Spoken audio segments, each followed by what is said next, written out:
Very good evening to Mkhaya. It's 5 minutes past 6 tonight. We have a special guest here on Kaya FM 95.9. Our guest is South Africa's Public Protector, Advocate Busisiwe Mkhwebane. I'm sure you have questions. I'm sure you want to join the conversation. Give us a ring on 086 0000 959 36959. If you'd want to send us a text message, those cost R1.50. You can follow me on Twitter at John Perlman. You can follow my guest at Public Protector. And you can, of course, join the conversation on the Today with John Perlman Facebook page. Advocate Mkhwebane, welcome. Great to have you with us on Kaya FM 95.9. Thank you, John, and thank you for inviting me. I want to just read for people your vision and your mission statement, not yours as an individual, but your office. The vision: a trusted, effective and accessible public protector that rights administrative wrongs and consistently acts with integrity to ensure fair, accountable and responsive decision-making, service and good governance in all state affairs and public administration in any sphere of government. Mission: to strengthen constitutional democracy in pursuit of our constitutional mandate by investigating, rectifying and redressing any improper or prejudicial conduct in state affairs and resolving related disputes through mediation, conciliation, negotiation and other measures to ensure fair, responsive and accountable public sector decision-making and service delivery. And then there are values: independence, impartiality, human dignity, equality, Ubuntu and others. Advocate Mkhwebane, with such a clear vision, with such a noble mission, why do you think this office, not just under yourself, but for many years now, has become such a South African battleground? You know, John, the office is such very important, and South Africans are utilizing this particular office to enjoy their constitutional rights. And this office will also assist good governance, or it assists in good governance. Therefore, it's so unfortunate that sometimes it's used rightly or sometimes wrongly, and to the detriment sometimes of South Africans. But then if we're using it rightly, especially righting administrative wrongs and making sure that people are enjoying service delivery, people are being treated with respect. Yes. That will take this country forward. In fact, people will be enjoying their democratic right through this particular office. Isn't part of the problem, though, that your office and the office of your predecessor and this office that belongs to all of us as a Chapter 9 institution has become in many ways a casualty ward for things that should have been dealt with by other judicial processes? So if you've got government where people who steal or don't do their jobs are not disciplined and held accountable, if Parliament doesn't do its work properly, as the Constitutional Court found in the Nkandla matter, it ends up on your desk and will continue to do so for as long as other institutions don't do what they should. That's why, John, with this stakeholder engagement, I insisted that we need to make sure that the stakeholders themselves, they take accountability. For instance, even parliament and legislatures, we then urge them to say they need to play their oversight role in order to discipline whoever is held to be violating the Constitution as far as the rights of people to administrative justice. So by doing that and engaging various state organs, by engaging the legislature, we're going to make sure that the legislature, they also play their role in this particular instance.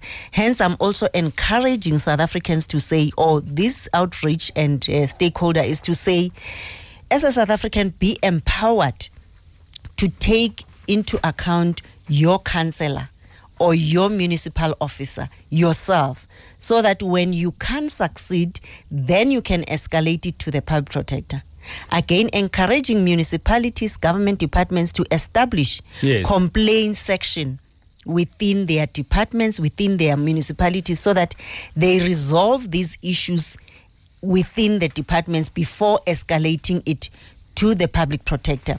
Therefore, when we come as the public protector, our remedial action, since you know now that they are binding, they need to be complied with. And we're saying legislature and parliament, help us to address and enforce our remedial action. But again, make sure that you even debate our reports so that there's no repetition of the same maladministration. Public Protector, you've gone out looking for more work with your roadshows, telling more people how the office works, urging them to use their resources. Less than 2 weeks since you said this. The Public Protector is one of the most underfunded institutions when one looks at its broad mandate and jurisdiction. This financial year, we've been allocated 263.3 million rand. Only half of our organizational structure is funded, which means we operate at half of our potential.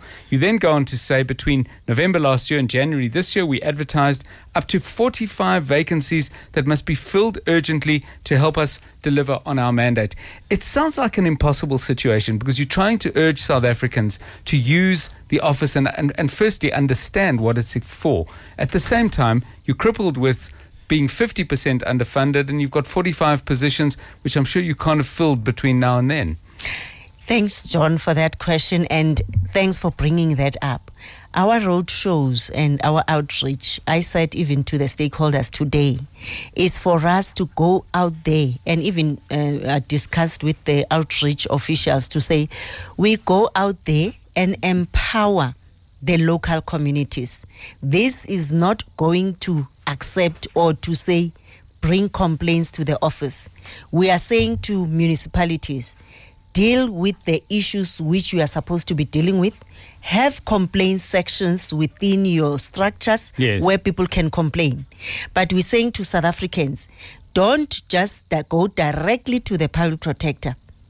Exhaust these internal remedies with the municipalities. And when it is not an issue which they address, it comes to undue delay, it comes to an issue where they have not resolved it, then escalate it to the Public Protector. This roadshow is an educational roadshow to say, South Africans, rise up and stand up for your rights and know your rights.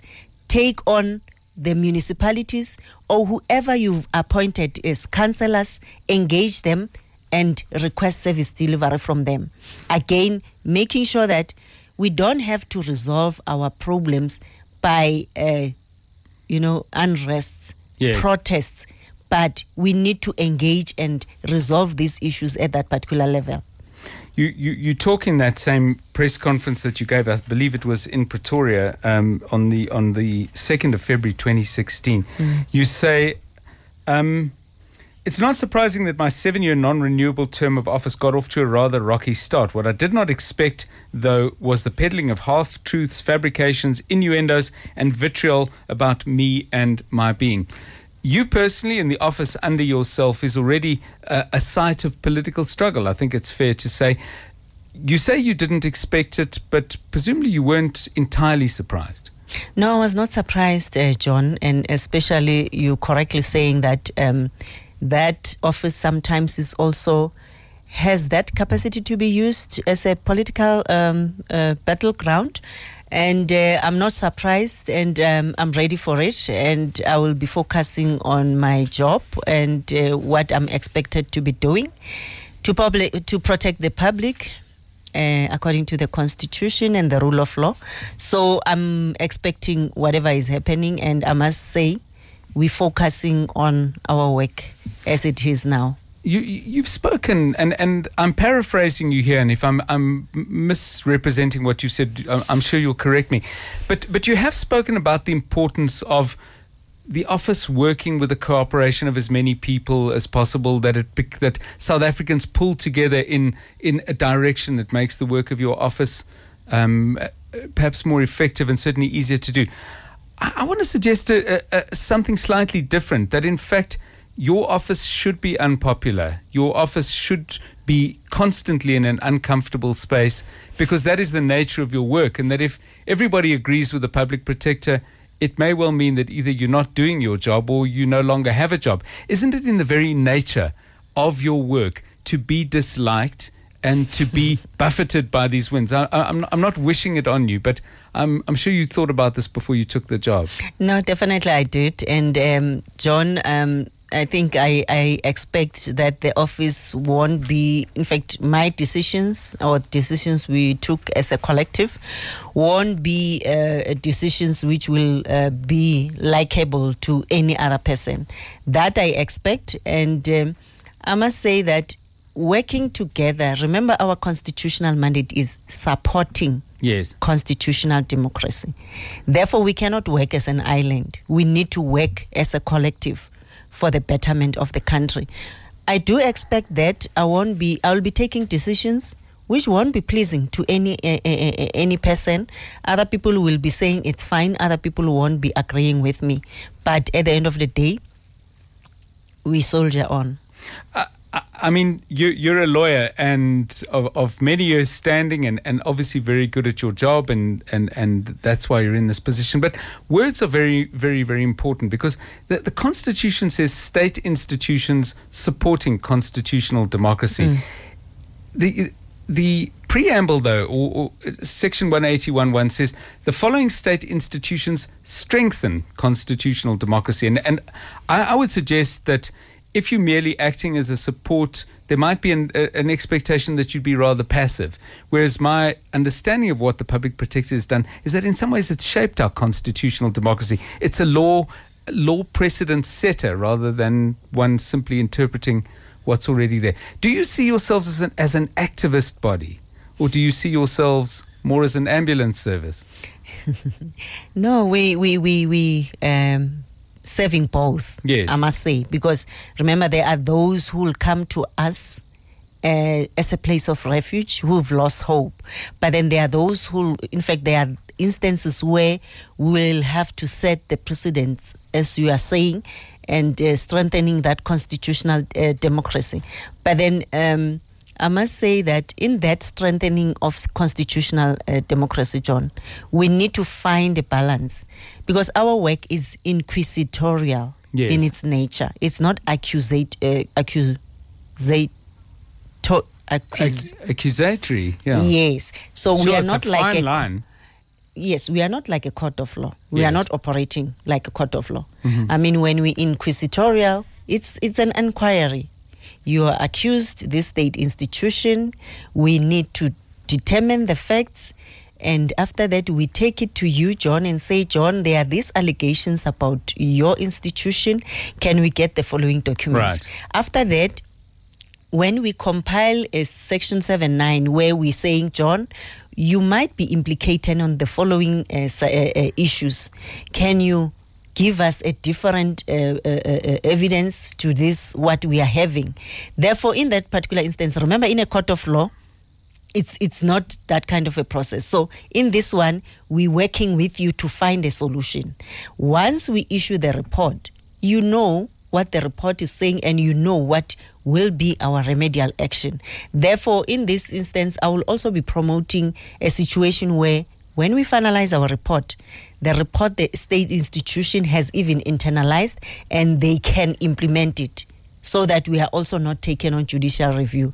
That is a challenge we are having currently. Yeah. I want to come back on those distinctions between inquisitorial and accusatory and what happens in the different phases of the process, because there's very rich and important material there. But let's take our first call of the night. By the way, Mkhaya, if you've just joined us, a wonderful opportunity to engage with South Africa's Public Protector. Advocate Busisiwe Mkhwebane is our guest tonight, and she's engaging with my questions and will most certainly engage with yours. Muhera has a question. Hi. Hi, John. It's a comment and a question at the same time. Yes. Okay. It's Muhera Boshoman. I know that lady very well, Busi. That's Muhera here. We've just experienced, since we took over the office, from where I'm sitting, I experienced a blood between you and your predecessor. However, we want to see that office to maintain that dignity that it used to have and command before. And I feel personally that since you came over, you are leaning more to the politicians, especially the executive, and that doesn't give us a good taste. Based on what, Muhera? Because this public protector hasn't released reports around the executive as yet.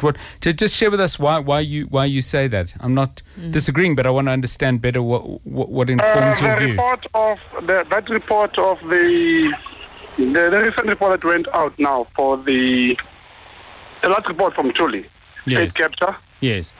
There were some comments coming from that office that were negative from two public protectors. They were not working. I don't know if there was no handover there that was done properly. And afterwards, we just saw that there was some money deducted from the pension fund of the predecessor because of the car that was involved in an accident with the child.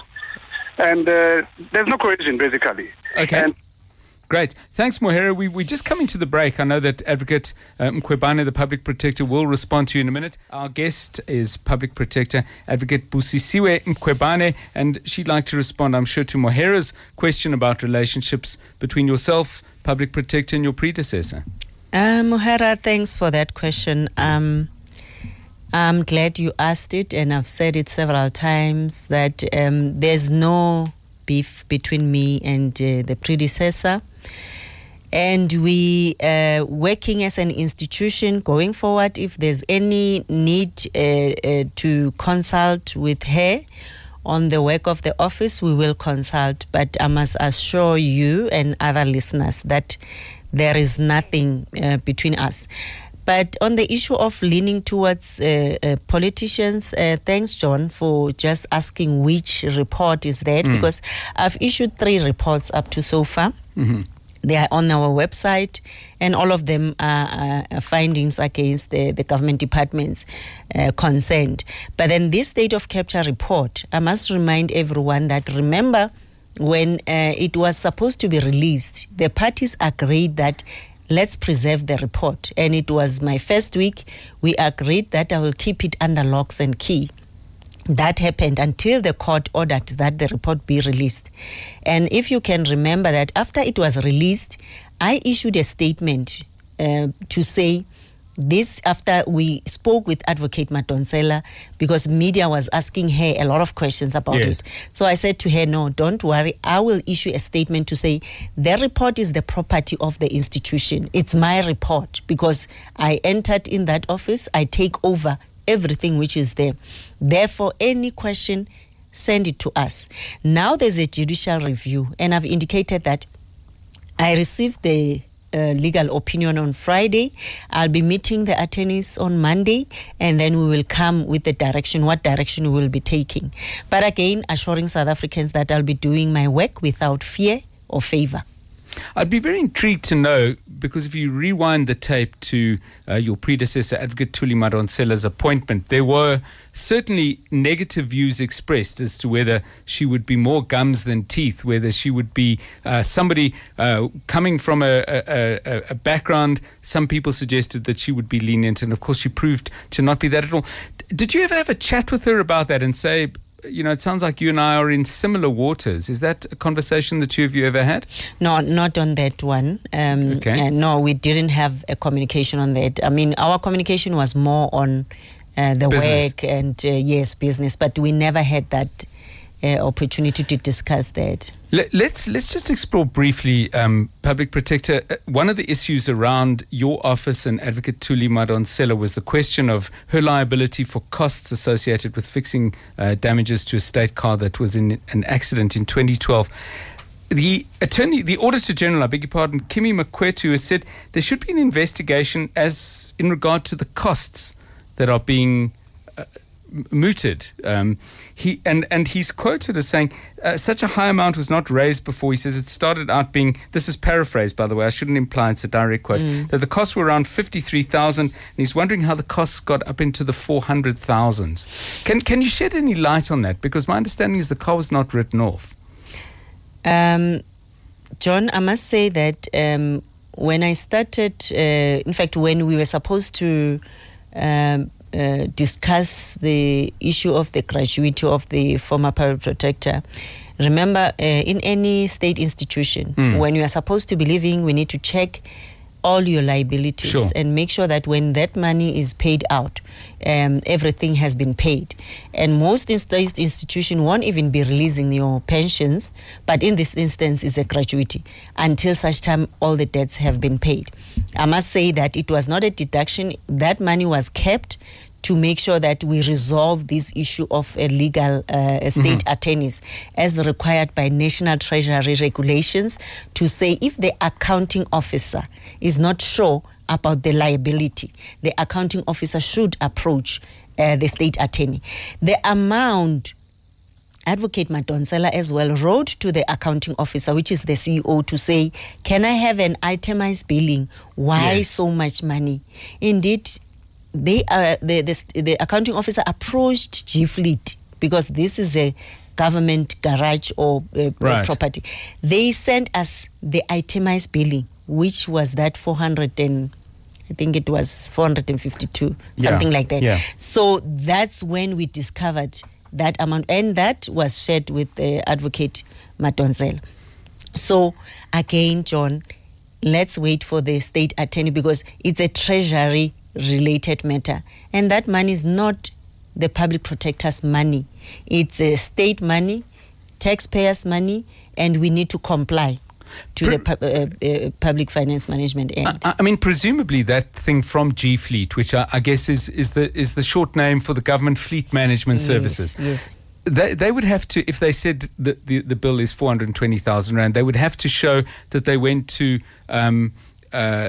Eddie's panel beaters, and this is what he charged them, and there's an invoice. It would have to be for work done, not work that they're speculating on what it would cost. Presumably right. in 5 years the vehicle has been fixed. So the answer will be a number. That's why I'm saying it's an itemized billing, Yes. John, because it tells you about everything which has been done in fixing that particular vehicle. Okay. And they even indicate who fixed that vehicle, what has been done, what has been replaced. So that is available. And of course, if that could end up as a public protector matter, where the government garage goes to a panel beater and says, why did you charge us so much for that? So I'm sure this will keep you busy in one way or another. But the amount seems to have escalated surprisingly. Yes, it's surprising because I never had that version of a 53,000. Yes. So I'm also surprised. But then the 453,000, we have it on our record, and that's what we are saying.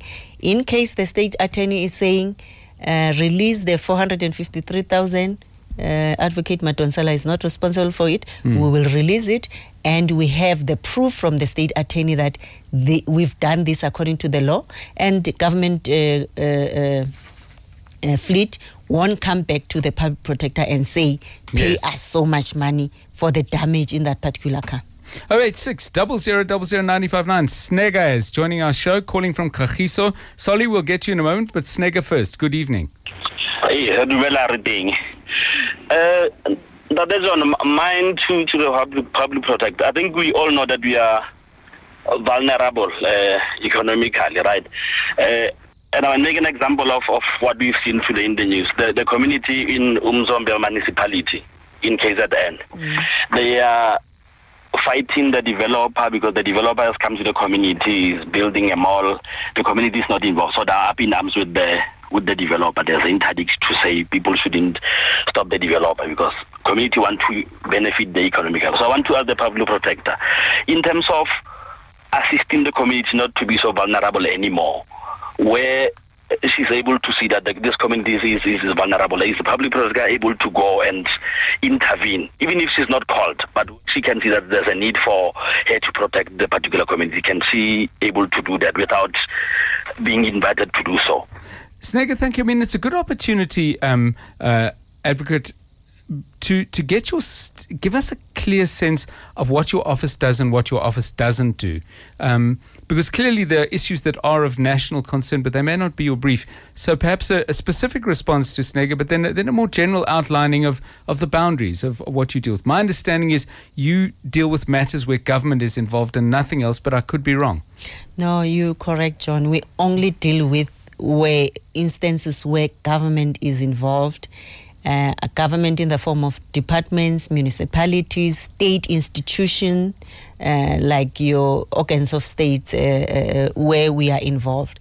Therefore, if the municipality in that particular area of Umzombe are the ones who have allowed this without consulting with the municipality, that's where we can come in. And I must say as well that we can do own initiative investigation. Yes. Where we find that the matter is affecting the community, and then we can investigate on our own. We don't have to wait for a person to lodge a complaint. Right. I must also say that in those instances, we can also mediate, because we do have a mandate to conciliate and mediate. Hence, as well, earlier today I was saying we are willing to even coordinate the conciliation or mediation process, especially where the issues of fees must fall. Yes. Coordinate all the structures which are dealing with that. So in this particular instance as well, we can intervene by mediating first or having an alternative dispute resolution before the community can take the law into their own hands, because normally that's what will happen. Yeah. So to be absolutely clear on this, because I don't know the ins and outs of this mall issue, but I just want to make sure we understand well.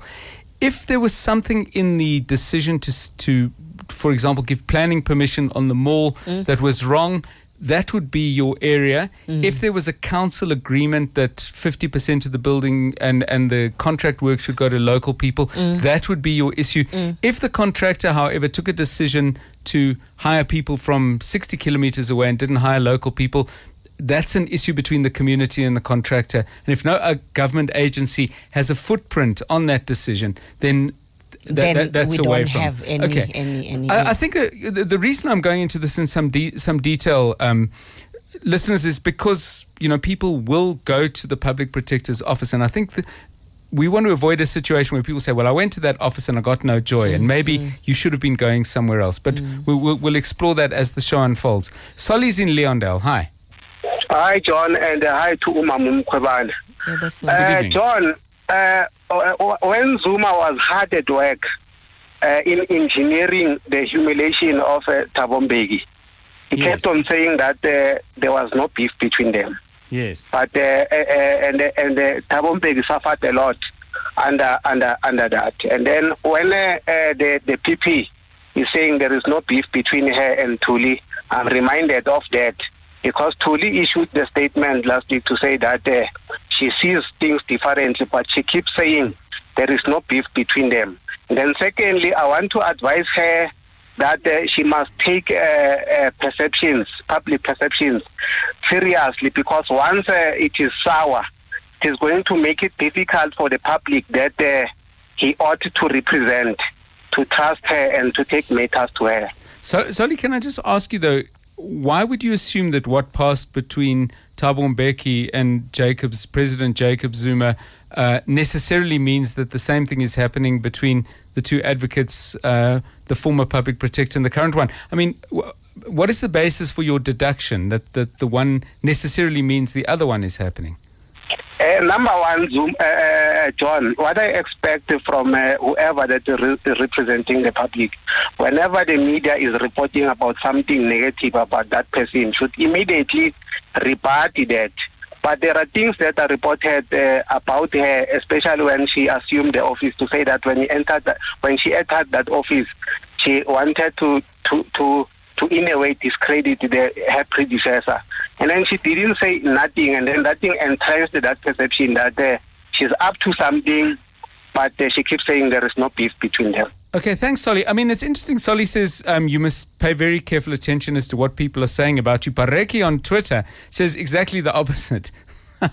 Maybe the advocate Mkhwebane shouldn't mind or reply what the media social networks are saying about her, but let her work speak for herself. And Gaugelo expresses a view on what that work should be and says, my wish for the public protector is to do what is right for the public. 086 0000 959. I mean, it's an interesting question that was raised by Solly, maybe tangentially, and I want to put this to you.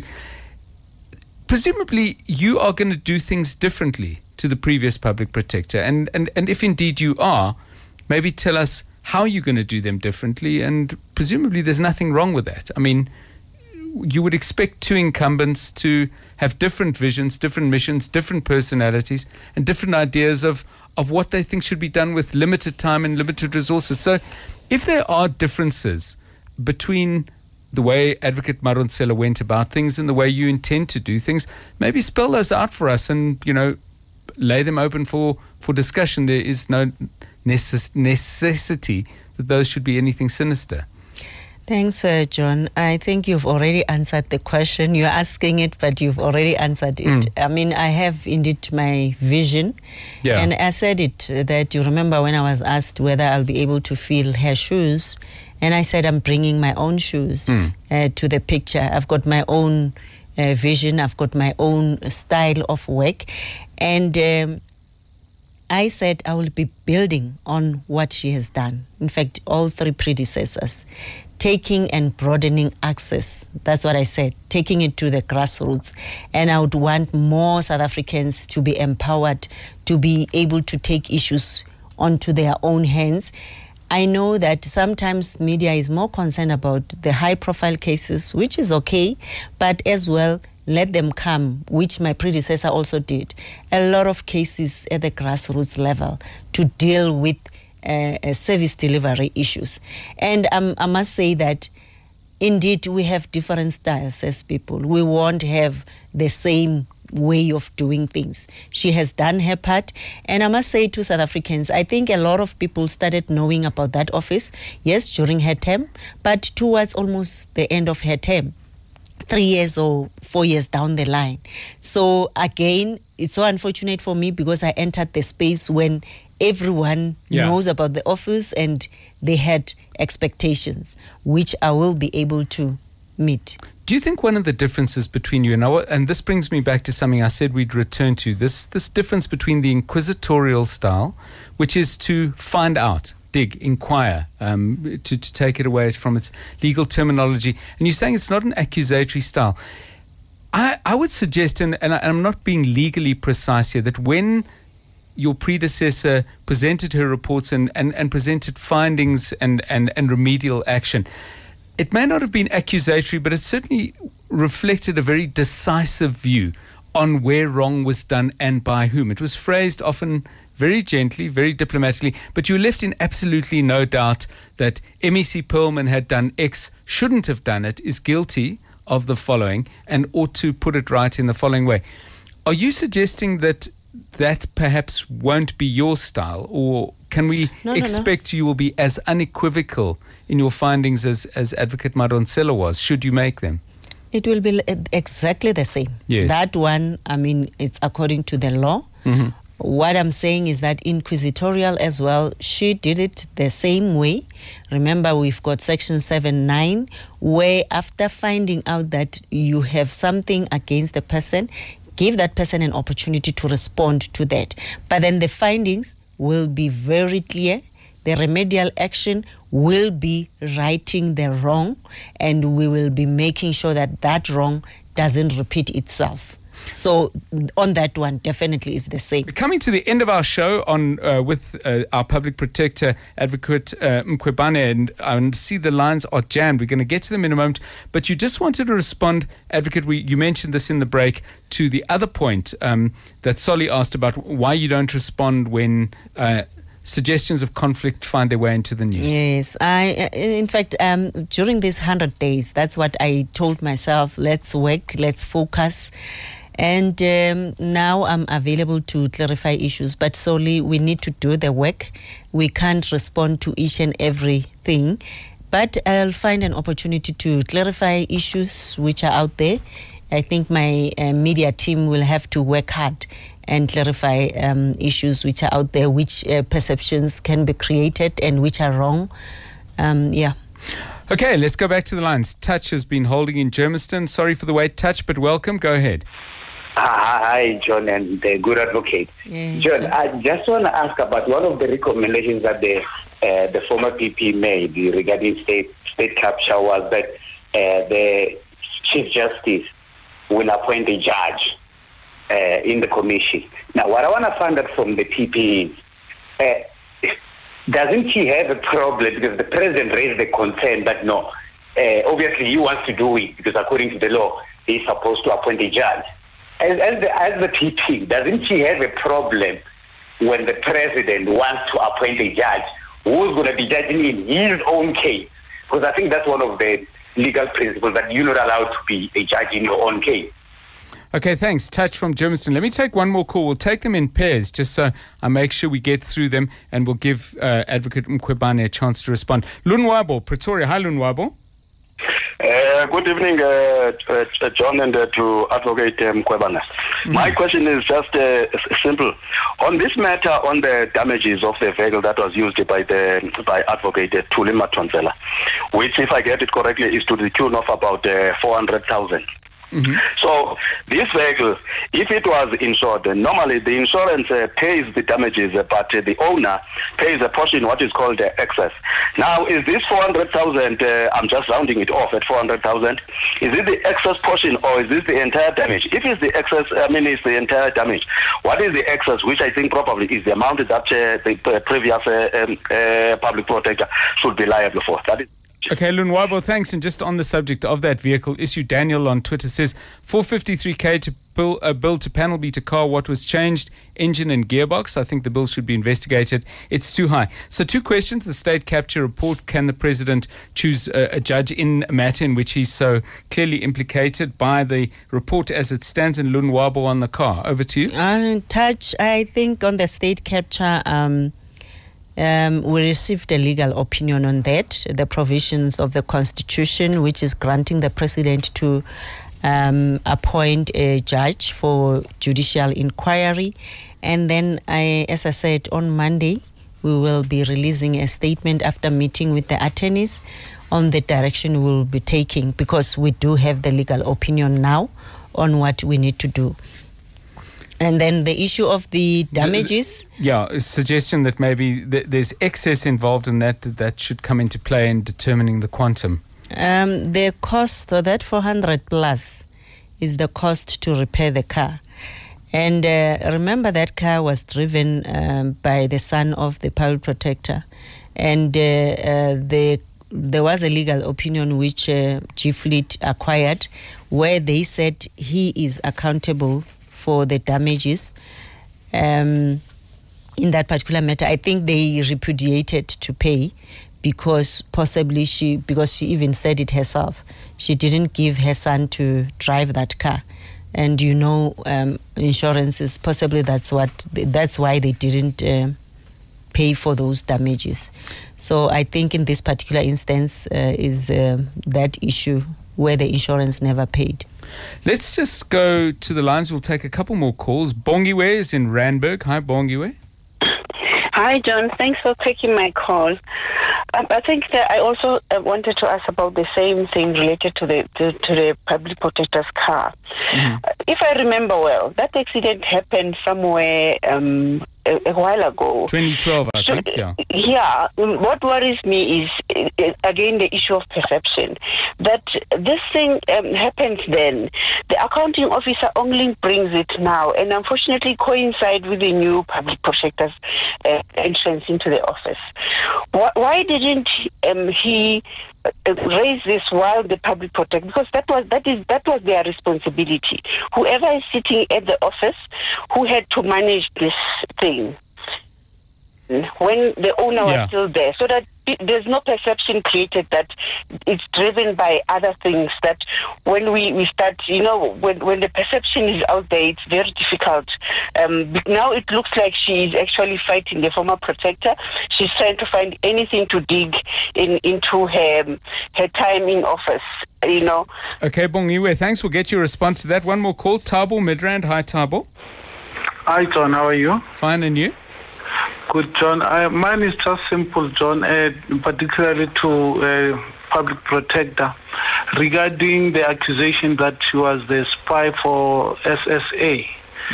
we are aware that people, particularly civil servants, that are stealing information to give to political parties, which is the state information. You look at organizations like your Agri-Forum, they managed to get Paul O'Sullivan, which is in the middle or midst of the state issues and all that. What needs to be done? My question is just what can be done about those civil servants that are stealing state information? So are you talking about whistleblowers, or are you talking about people who pass on documents? I mean, what exactly are you referring to, Thabo? You're not suggesting stealing for financial gain, are you? I just want to be clear. No. Okay. What I'm saying, they are stealing. There's what you call espionage. Yes. In our country, people might be stealing information to give for political parties. Okay. In order for them to advance their political ideologies. Well, but how do you know that's why they're doing it? I mean, some people may say, I'm exercising my patriotic duty by whistleblowing. That's why I'm trying to understand, what's your view of people's motive? Are you just saying that they're doing it for an unreasonable motive? In a case of public protector where she was accused by the DA to say she's a spy, and they said they can prove that in the court of law. Right. Such information, how does the DA get hold of it? Okay, great. Okay, so documents leaked, stolen, whistleblowers, a whole range of possible motives in a general scenario. Your response to Thabo's concerns? Maybe let me start with Bongiwe. Okay. Thanks, Bongiwe. You are the only lady, I think, who called. That's true. Yes. I think the matter was raised during Advocate Madonsala's time. I think she indicated as well that she refused to pay because she felt it's not her liability. Yes, that is true what you're saying, that why didn't the accounting officer refer it then to the state attorney, because in terms of National Treasury regulations, the accounting officer should have done that by then. Yes. But then anyway, it has happened now, and it's just complying to the Public Finance Management Act, and we are being audited as the institution using state taxpayers' money. Thabo, I think the issue of that every public official needs to be vetted, to undergo vetting in terms of minimum information standards, regulations or prescripts like MIS.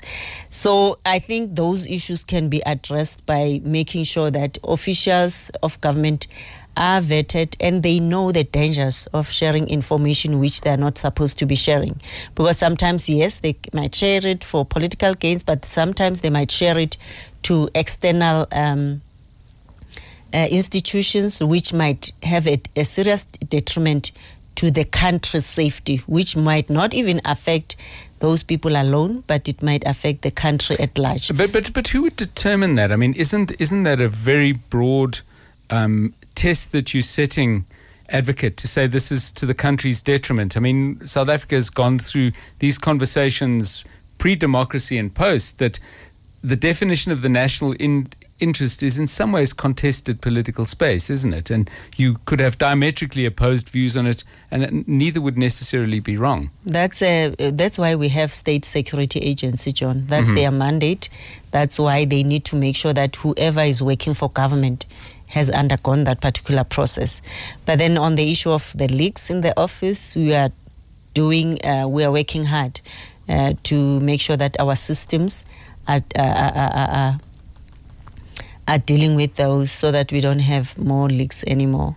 It's interesting, though, because this does affect and will shape, and unfortunately we're coming to this right at the end, and I'll phrase my question as quickly as I can to give you time. But it does seem to me, Advocate, that could be used as a defense to cover up things that are being done wrong. So just for the sake of argument, if somebody comes to you with allegations about issues in the energy space, somebody could argue that that's not in the national interest because we're trying at the moment to get the best possible deal on a nuclear plant, and the French are involved and the Americans are involved and the Russians are involved, etc., etc.